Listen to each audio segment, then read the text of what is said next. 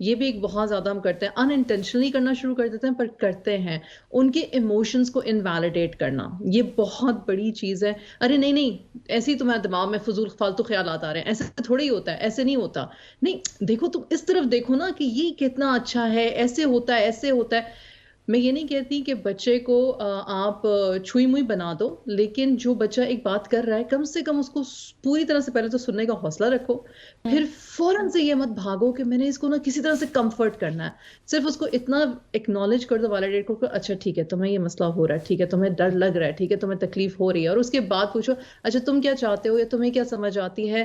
یا پھر اگر زیادہ چھوٹے بچے ہیں تو ان کو ڈفرینٹ اسٹوریز سے ان کے مورال کو بڑھانا, اور ان کی اکمپلشمنٹ پہ زیادہ تعریف کرنا, نہ کہ صرف ان کی اکمپلشمنٹ پہ جو ہم زیادہ تعریف کرتے ہیں بلکہ ایفرٹ کو ہم بھول جاتے ہیں, وہ نہیں کرنا. ایفرٹ کو آپ ہمیشہ پریز کرو, آپ بولو کہ مجھے دکھ رہا ہے, میں نے دیکھا, میں نے محسوس کیا کہ تم نے اتنی محنت کی, تم نے اس میں انٹرسٹ لیا, یہ بہت اچھی بات تھی, ریزلٹس تو الحمدللہ اچھے ہی ہیں, آگے بہتری ہو سکتی ہے, اس طرح کے جملے بولنا. So these are some things that we can do.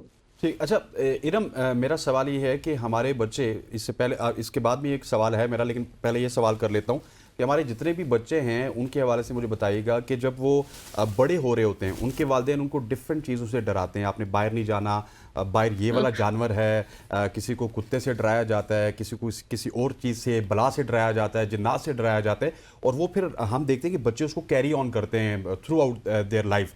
تو یہ کتنا زیادہ ضروری ہے کہ ان کو کھلی چھوٹ دی جائے, جو کچھ کرنا ہے کریں. ڈراتے کیوں ہیں؟ کنٹرول کرنے کے لیے. کنٹرول کیوں کرنا چاہتے ہیں؟ تاکہ ہماری مرضی کر سکے. ہماری مرضی کیوں کرے؟ تاکہ وہ ہمارے لیے کنوینئنٹ ہو. ہمارے لیے کیوں کنوینئنٹ ہو؟ تاکہ ہمیں ایکسٹرا ایفرٹ نہ کرنی پڑے. in a nutshell it's laziness. it's pure laziness. آپ اپنے, اللہ سبحانہ وتعالیٰ نے بڑے اسمارٹ, بڑے انٹیلیجنٹ یہ بچے ہمیں دیے ہیں, تو آپ چاہتے ہو کہ بس ہم کنوینئنٹلی ان کو وہ کروا لیں جو ہم کروانا چاہتے ہیں. ایکسٹرا 2 اسٹیپس ایفرٹ جو ہمیں کرنی چاہیے وہ نہ کریں. آپ یہ کہہ رہے تھے نا کہ کتے بلی سے ڈراتے ہیں, وہ میری لائف میں تو یہ بھی ایک انسیڈنٹ آیا کہ کسی نے مجھ سے بچوں کو ڈرایا ہوا تھا, وہ بچے آج تک سے بات نہیں کر سکتے کہ پتہ نہیں ان سے بات کریں گے تو یہ ہمیں کیا کہیں گے. مجھے ان بچوں کو سمجھانا پڑا کہ نہیں میں کچھ نہیں کہوں گی, قسم سے کچھ نہیں کہوں گی. It's really bad. It's not good. صحیح ہے. اچھا ارم, بچوں میں خود اعتمادی کی جب کمی ہو جاتی ہے تو اس کے کانسیکوینسز کیا ہوتے ہیں؟ Does that lead to some inferiority complexes اور ادر سائیکولوجیکل ایشوز ہو جاتے ہیں, کیا ہوتا ہے؟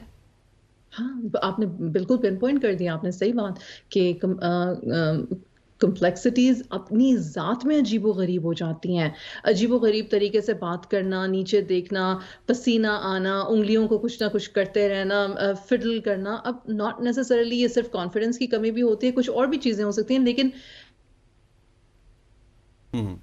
آپ کو آواز آ رہی جب جی ہو جاتا ہے. اچھا جی بتائیے گا, بتائیے, کنٹینیو کیجیے گا.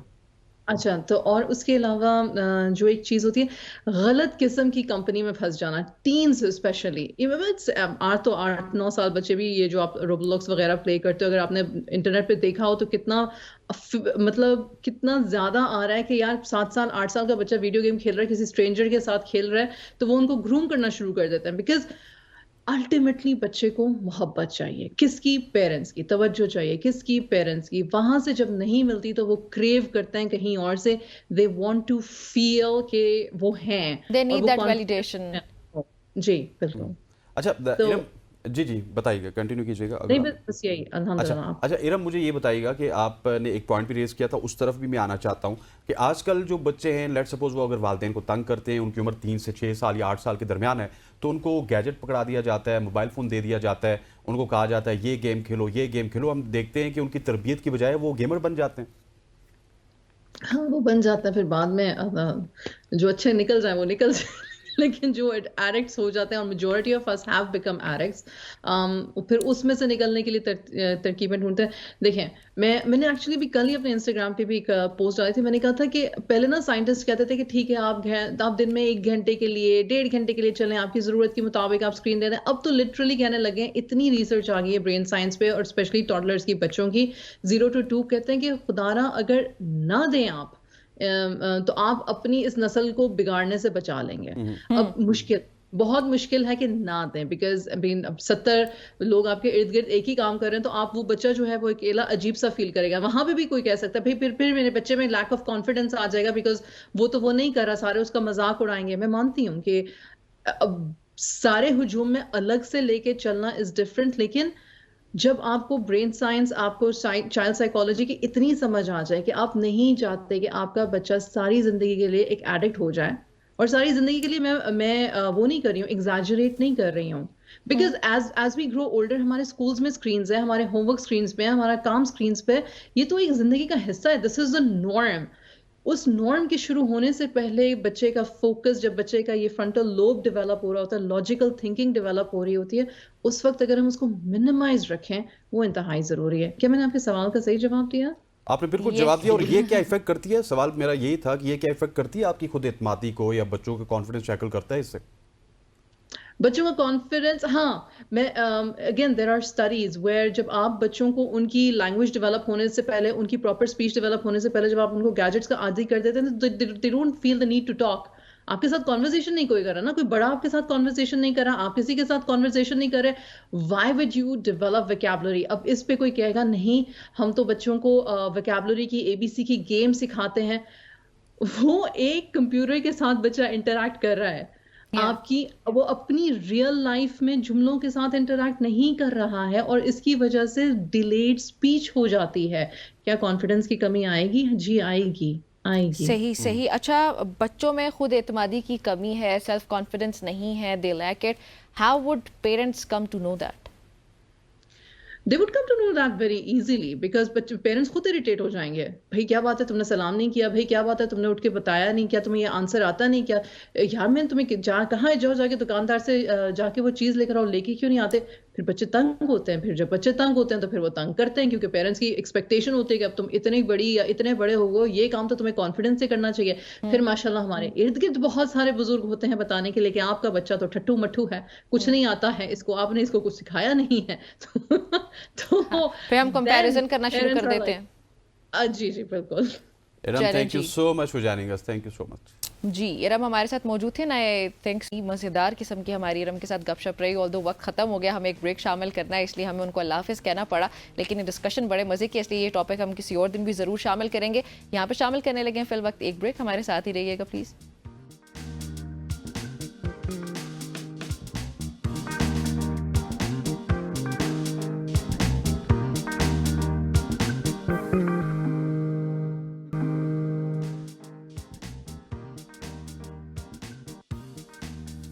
Welcome back to show. اب ہم بات کریں گے بچوں کے حوالے سے. بچے بہت ہی امپورٹنٹ ہوتے ہیں، بچے معصوم ہوتے ہیں، اور بچے ساتھ ساتھ خوبصورت بھی ہوتے ہیں. آج جس ٹاپک کے حوالے سے ہم ڈسکس کریں گے وہ ہے خود اعتمادی. بچے جو بڑے ہوتے ہیں تو وہ اپنے بڑوں کے الفاظ کو، ان کے رویوں کو، ان سے وہ سیکھنا سٹارٹ کرتے ہیں، اور انہی رویوں سے، انہی الفاظ سے وہ ایک رائے بناتے ہیں. اور والدین کے الفاظ بچوں کے لیے بہت ہی زیادہ مؤثر ہوتے ہیں. تمام والدین کی خواہش ہوتی ہے کہ ان کے بچے خود اعتماد ہوں، زندگی میں کامیاب ہوں. خود اعتمادی بچوں کو مختلف حوالوں سے، مختلف مواقعوں میں کافی زیادہ مدد فراہم کرتی ہے. مثلاً یہ بچوں کے رویے، ان کی ذاتی توانائی، اور ہم ان بچوں کے پریشر کا سامنا کرنے میں بہت ہی عام ہوتی ہے. اور خود اعتمادی کے حوالے سے آج اس سیگمنٹ میں ہم بات کریں گے. بالکل. اور اس پہ بات کرنے کے لیے ہمیں جوائن کر رہی ہیں ارم صاحبہ. ارم السلام علیکم. صبح کی سوچ.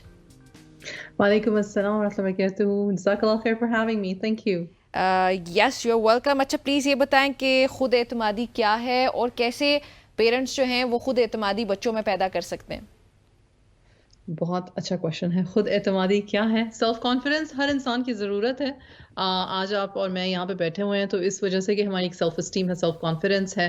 ہمیں اندازہ ہے کہ جو ہم بات کریں گے جو ہم پہنچانا چاہتے ہیں، جو پیغام، وہ معنی رکھتا ہے. رائٹ، اپنے میسج میں بھی کانفیڈنس ہونا، اپنے آپ میں بھی کانفیڈنس ہونا. اور بچوں میں سیلف کانفیڈنس جو ہے، جو آج میں اور آپ کانفیڈنٹ ہیں، وہ نہ صرف اس وجہ سے ہے کہ یہ ایک اللہ سبحانہ و تعالیٰ نے ہمیں اسکل دیا ہے، بلکہ اس لیے بھی ہیں کہ ہمارے پیرنٹس نے ہمارے ساتھ کچھ چیزیں کی، پھر ہمیں اچھے ٹیچرز ملے، اچھے مینٹرز ملے، اینڈ ہماری جو گاڈ گفٹڈ ایک ہر انسان میں ہوتا ہے کانفیڈنس ایکچولی، اس کو پھر ہم لے کے آگے چلتے ہیں. اچھا Iram, now this is a pure subject. اگر ہم ویسٹرن ورلڈ کی بات کریں جہاں پہ آپ بیٹھی ہوئی ہیں، تو وہاں پہ باقاعدہ سے بچوں کی ٹریننگ کی جاتی ہے, ان کو ڈفرینٹ طریقوں سے, ڈفرینٹ ادوار سے گزارا جاتا ہے تاکہ وہ خود اعتماد ہوں, وہ اچھے طریقے سے معاشرے میں زندگی گزار سکیں. اس حوالے سے باہر کیا ہوتا ہے اور پاکستان میں کیا نہیں ہو رہا ہے, کس چیز کی کمی ہے؟ Honestly, being a certified life coach, a teacher myself, and Pakistan میں بھی کام کیا ہے اور باہر بھی, تو اس وقت I'm in US. تو میں آپ کو یہ بتا دوں کہ دونوں جگہوں پہ ایک ہی چیز ہے کہ جب تک بچے کے بڑے کی, اس کے کیئر ٹیکر کی, یعنی کہ اس کے پیرنٹس کی, اس کے ٹیچرز کی, جب تک کہ کوشش یہ ہے کہ بچے کو اس کی جو خدا داد صلاحیتیں ہیں, یعنی کہ اس کی لرننگ سکلز ہیں, اس کا کانفیڈنس ہے, اس کا کچھ جو بھی ہے, مطلب ہر بچے میں تھوڑا بہت کچھ نہ کچھ آپ کو شروع سے بچپن سے پتہ چل رہا ہوتا ہے. کچھ بچے جو ہیں وہ آرٹس اینڈ کرافٹس میں اچھے ہوتے ہیں, کچھ بچے اسٹیج پہ اچھے ہوتے ہیں, کچھ بچے اسپورٹس میں اچھے ہوتے ہیں.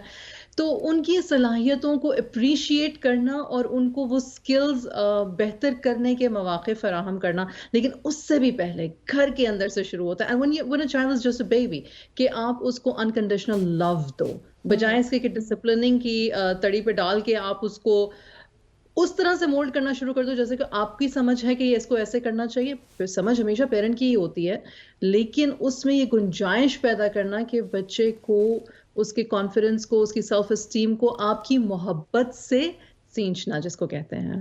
Does that make sense?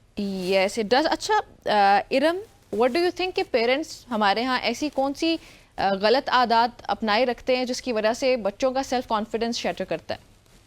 ہاں, اس میں آپ جو بہت ساری چیزیں آپ کو نہیں کرنی چاہیے. اوور کرٹیسزم نہیں کرنا چاہیے کہ یہ نہیں کرو, یہ کرو, ایسے نہیں کرو, ایسے نہیں کرو. ہیلی کاپٹر پیرنٹنگ, ارے میں نے تمہیں کہا تھا یہ کر لیا, اچھا تم نے یہ کیا, اچھا نہیں ایسے نہیں کرنا تھا, اس کو ایسے ہی کرنا تھا, اچھا مجھے بتا دو میں تمہاری ہیلپ کر دیتی ہوں. بار بار بچے کو کہنا کہ میں ہیلپ کر دیتا ہوں, اس سے پہلے کہ بچہ ٹرائی کرے. اس بات سے پیرنٹس خوف زدہ ہوتا ہے, پتہ نہیں کیسے کرے گا, پتہ نہیں کیسے کرے گا.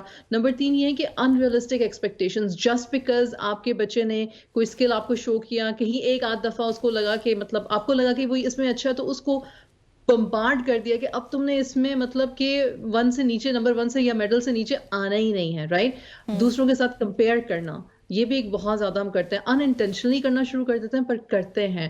ان کے ایموشنز کو انویلیڈیٹ کرنا, یہ بہت بڑی چیز ہے. ارے نہیں نہیں, ایسے ہی تمہارے دماغ میں فضول فالتو خیالات آ رہے ہیں, ایسے تھوڑا ہی ہوتا ہے, ایسے نہیں ہوتا. نہیں دیکھو, تم اس طرف دیکھو نا کہ یہ کتنا اچھا ہے, ایسے ہوتا ہے, ایسے ہوتا ہے. میں یہ نہیں کہتی کہ بچے کو آپ چھوئی موئی بنا دو, لیکن جو بچہ ایک بات کر رہا ہے کم سے کم اس کو پوری طرح سے پہلے تو سننے کا حوصلہ رکھو.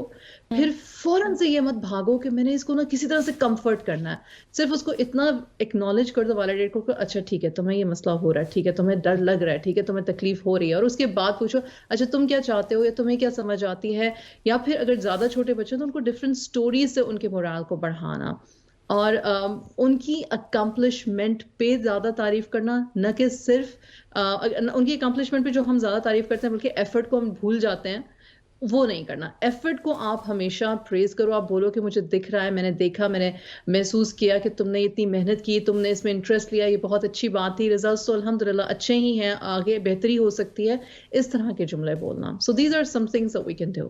ٹھیک. اچھا ارم, میرا سوال یہ ہے کہ ہمارے بچے, اس سے پہلے اس کے بعد بھی ایک سوال ہے میرا, لیکن پہلے یہ سوال کر لیتا ہوں کہ ہمارے جتنے بھی بچے ہیں ان کے حوالے سے مجھے بتائیے گا کہ جب وہ بڑے ہو رہے ہوتے ہیں ان کے والدین ان کو ڈفرینٹ چیزوں سے ڈراتے ہیں. آپ نے باہر نہیں جانا, باہر یہ والا جانور ہے, کسی کو کتے سے ڈرایا جاتا ہے, کسی کو کسی اور چیز سے, بلا سے ڈرایا جاتا ہے, جنات سے ڈرایا جاتا ہے, اور وہ پھر ہم دیکھتے ہیں کہ بچے اس کو کیری آن کرتے ہیں تھرو آؤٹ دیئر لائف. تو یہ کتنا زیادہ ضروری ہے کہ ان کو کھلی چھوٹ دی جائے, جو کچھ کرنا ہے کریں. ڈراتے کیوں ہیں؟ کنٹرول کرنے کے لیے. کنٹرول کیوں کرنا چاہتے ہیں؟ تاکہ ہماری مرضی کر سکے. ہماری مرضی کیوں کرے؟ تاکہ وہ ہمارے لیے کنوینئنٹ ہو. ہمارے لیے کیوں کنوینئنٹ ہو؟ تاکہ ہمیں ایکسٹرا ایفرٹ نہ کرنی پڑے. in a nutshell it's laziness. it's pure laziness. آپ اپنے, اللہ سبحانہ و تعالیٰ نے بڑے اسمارٹ, بڑے انٹیلیجنٹ یہ بچے ہمیں دیے ہیں, تو آپ چاہتے ہو کہ بس ہم کنوینئنٹلی ان کو وہ کروا لیں جو ہم کروانا چاہتے ہیں. ایکسٹرا 2 اسٹیپس ایفرٹ جو ہمیں کرنی چاہیے وہ نہ کریں. آپ یہ کہہ رہے تھے نا کہ کتے بلی سے ڈراتے ہیں, وہ میری لائف میں تو یہ بھی ایک انسیڈنٹ آیا کہ کسی نے